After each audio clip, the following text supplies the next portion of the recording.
On August 8th, 4 p.m. Central Daylight Time, SpaceX announced on X that the Flight 5 Starship and Falcon Heavy are ready, just waiting for the FAA approval. The rocket, which includes the reusable Super Heavy first stage and the Starship upper stage, has completed 4 test flights to date. SpaceX has been preparing for its 5th flight since then because this innovative approach marks a baby step toward the journey to Mars. For this upcoming mission, the company plans to test a new booster catch mechanism using the launch tower's chopstick arms. Musk had been optimistic about scheduling the flight test within the next 2 to 3 weeks. However, to everyone's surprise, the FAA recently denied approval, dashing SpaceX's hopes. So why did the FAA cancel the flight test plan? Did they discover internal issues with the ship? Or is this just a temporary project halt? Ship 30 has had quite the roller coaster this week. The week began with a grand finale at the Massey Outpost, where it wrapped up a static fire test flaunting its newly upgraded heat shield at the Sanchez site. The drama didn't end there. Ship 30 was then transported to Mega Bay 2 for an engine swap, only to introduce a new engine for better performance. SpaceX again conducted a spin prime test to assess the new engine, but the static fire test was not done this time. Once the engine check was complete, Ship 30 was placed back to Mega Bay 2, lifted off the test stand, and rolled over to the Sanchez lot for its final preparations for the highly anticipated Starship Flight 5. SpaceX declared that Flight 5 is ready to fly, pending regulatory approval, signaling the completion of general testing. However, the exact launch date was yet to be disclosed. Starship's 4th flight went off without a hitch, but now Super Heavy needs a license modification to land on the chopsticks, a potential game changer for SpaceX. As the company has already become ready for Flight Test 5, they look ahead to Flight Test 6, so the spotlight shifted to Ship 31 and Booster 13.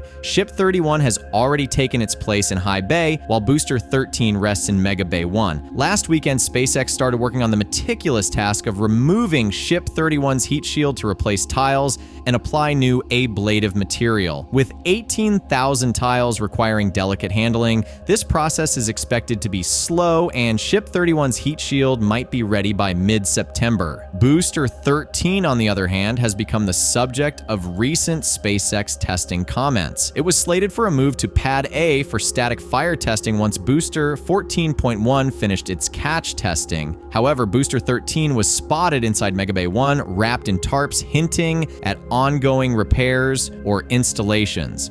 Once these are wrapped up and catch tests are completed, Booster 13 will likely be fit for engine tests before final tweaks for Flight 6.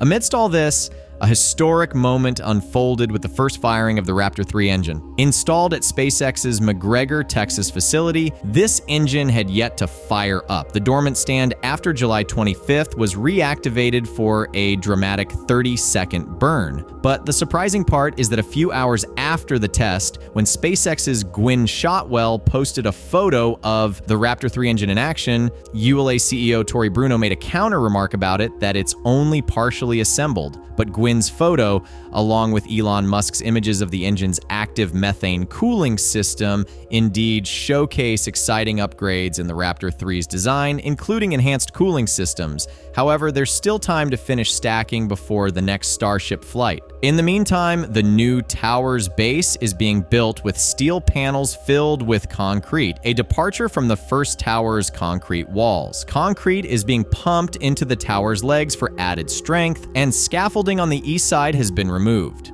Work on the tower is moving forward, with walls and floors being installed. But irrespective of the progress in the work, this is now unlikely for SpaceX to use its new tower in Flight Test 5 due to the complex setup it requires, so only the existing tower will be used for Test 5. These towers basically help catch and reuse the rocket booster to save time and money on future launches. If the first catch attempt is successful, it could greatly boost the goal of reusing the Starship. However, if it fails, it will delay Flight 6 due to necessary repairs and FAA regulations. The most notable development is the installation of sheet piles for orbital launch Mount B's foundations, reinforcing the soil soil for digging the flame trench. This is extremely important for handling rocket exhaust. In addition, to support fueling operations for the launch pads in Flight Test 5, a new vaporizer has also been set up at the end of the row of horizontal tanks near the old launch side entrance. Besides that, a new ground support equipment will be added as more tanks are installed. The orbital tank farm will also support Pad B, with trenches already dug to connect the GSE to the pad. On top of that, rebar is ready to be installed where suborbital Pad A used to be,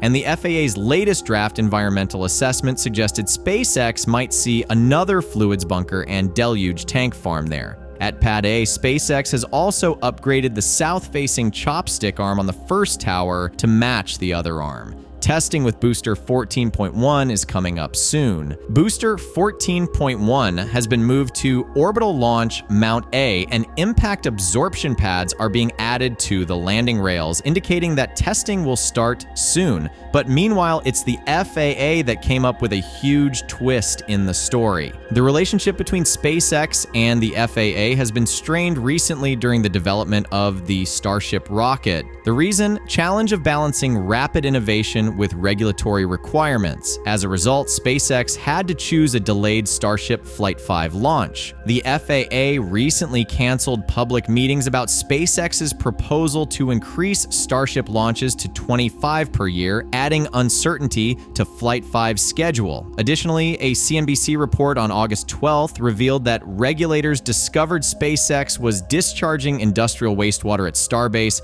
without a permit, related to damage from the first flight in April 2023. Fixing these issues will take considerable time and effort. Flight 5's launch date has shifted due to ongoing preparations and FAA licensing requirements. Initially set for late July, it has been moved to early August and now to early September. The delay is needed for thorough preparation. In July, Flight 5's hardware underwent hot static fire testing, followed by wet dress rehearsals, FTS system installation, launch pad setup, and fueling, which typically takes a week. The main hurdle remains FAA approval, but there is some good news as well. The FAA has decided not to investigate SpaceX's Starship Flight 4 as the operations were deemed within planned activities. This allows SpaceX to move forward with the next test flight once Starship is ready. The FAA has also granted exceptions to avoid investigations for specific vehicle failures as long as they do not impact public safety. So you can say there is hope that the FAA will soon approve Starship's 5th flight. Starship's first launch attempt last year resulted in significant damage, including an explosion that destroyed the launch pad and scattered debris. This incident led to a 7-month grounding of Starship for safety concerns, with the FAA requiring a thorough investigation and corrective measures before allowing another launch. Still, SpaceX has expressed frustration with the FAA's slow regulatory processes, seeing them as procedural hurdles rather than safety concerns. Tensions remain as SpaceX pushes for more frequent launches, while the FAA emphasizes safety and compliance. On July 29th, the FAA released a draft environmental assessment for SpaceX's plan to conduct up to 25 Starship launches per year from Texas. The assessment noted that the Super Heavy booster might produce sonic booms strong enough to potentially break windows, though SpaceX believes these effects will be localized and not pose injury risks. Interestingly, while the FAA tightly regulates SpaceX, it has faced criticism for its lax oversight of Boeing and its supplier Spirit AeroSystems, which contributed to serious Boeing accidents. But SpaceX is trying hard to get FAA approval as soon as possible. Basically, the FAA required that the full stack be completed by August 15th, which raised concerns about whether Tower 2 will be ready in time for the booster catch during Flight 5, because it was initially set to launch around early August. SpaceX plans to finish Tower B's basic structure and electrical systems to support the chopsticks, allowing them to practice booster recovery by launching from Tower A and landing at Tower B.